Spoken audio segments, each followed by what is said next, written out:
রাষ্ট্রপতি পদে সরাসরি নির্বাচন, বিনা প্রতিদ্বন্দ্বিতায় নির্বাচিত হওয়ার সুযোগ বাতিল করা এবং অর্থের উৎসের স্বচ্ছতা নিশ্চিত সহ বেশ কয়েকটি পরামর্শ সংস্কার কমিশনে এসেছে বলে জানালেন কমিশন প্রধান বদিউল আলম মজুমদার।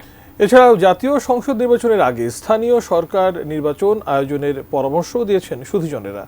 তবে এর আগে নির্বাচন পদ্ধতির সংস্কার কাজ শেষ করতে হবে বলে মত দেন কমিশনের সদস্য ডক্টর তোফায়েল আহমেদ। আরও জানাচ্ছেন আমিনুল ইসলাম। শনিবার সকালে আগারগাঁও নির্বাচন ভবনে টেলিভিশনের জ্যেষ্ঠ সাংবাদিকদের সঙ্গে আলোচনায় বসে নির্বাচন সংস্কার কমিশন। বৈঠক শেষে নিজেদের প্রস্তাবনা তুলে ধরেন সাংবাদিক প্রতিনিধিরা।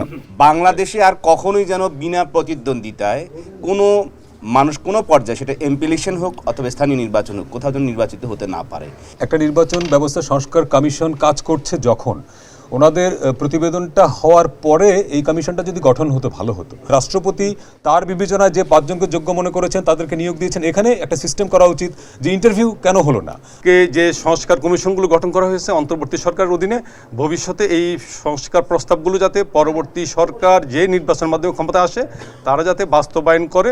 রাষ্ট্রপতি পদে যিনি নির্বাচন করবেন তিনি নির্দলীয় ব্যক্তি হবেন, অর্থাৎ কোনো দলের সদস্য হতে পারবেন না। এটার কারণটা কি, যে সবসময় কেয়ারটেকার সরকার, ইন্টারিম সরকার, এইগুলো নিয়ে অনেকগুলো ঝামেলা হয়।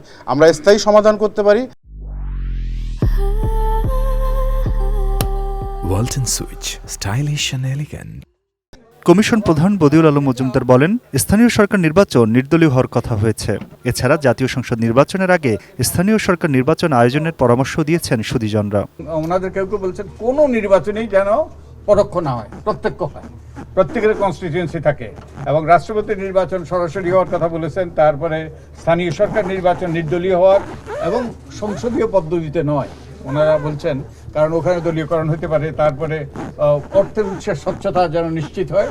তারপরে নির্বাচন কমিশন রাজনৈতিক ঐক্যমত্যের ভিত্তিতে যেন এগুলো নিয়োগপ্রাপ্ত হয়। এবং আমরাও এগুলো নিয়ে আপনাদের সাথে কথা বলছি, আমরাও ভাবছি।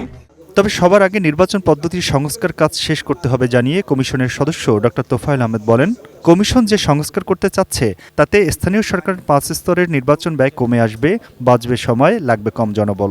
এখন এত সংস্কার হচ্ছে, এইটুকুকে সংস্কারটা শেষ না করে যদি আমরা স্থানীয় নির্বাচনে যাই তাহলে কিন্তু সংস্কারটা ঝুলে যাবে। এই সংস্কারের একটা বড় কাজ হবে একটা সিস্টেম ডেভেলপ করে দেওয়া লোকাল গভর্নমেন্টের। এটাকে সিস্টেমে ডেভেলপ করতে পারি যে একটা কম্প্রিহেন্সিভ আইন হবে, একটা কম্প্রিহেন্সিভ আইনের ভিতরে সবগুলো প্রতিষ্ঠানে চলে আসবে এবং আমরা একটা শিডিউল দিয়ে সবগুলো ইলেকশন করতে পারবো। এছাড়া বিকেলে নির্বাচন ভবনে সংস্কার কমিশন মতবিনিময় করেন নারী প্রতিনিধিদের সঙ্গে। Aminul Islam, ATN news, Dhaka.